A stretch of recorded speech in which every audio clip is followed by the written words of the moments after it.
এই অবিশ্বাস্য মন্দিরটি নির্মাণ কাজ চলছে প্রায় 30 বছরের বেশি সময় ধরে। কিন্তু কেন?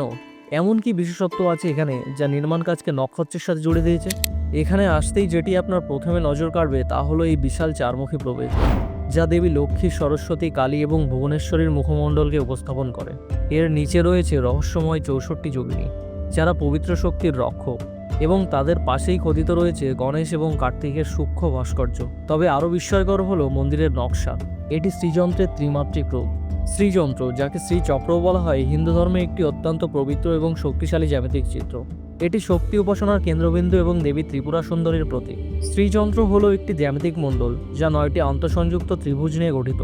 এই ত্রিভুজগুলি শিব বা পুরুষ শক্তি এবং শক্তি বা নারী শক্তি এর মিলনের প্রতীক। শ্রীযন্ত্রের কেন্দ্রবিন্দুতে একটি বিন্দু থাকে যাকে বিন্দু বা ব্রহ্মস্থল বলা হয়, যা পরম চেতনার প্রতীক।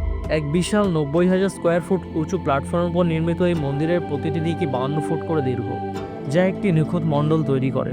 এটি শুধু একটি মন্দিরই নয়, এটি জটিল গণিত ও প্রাচীন আধ্যাত্মিক বিজ্ঞানের জীবন্ত প্রতীক।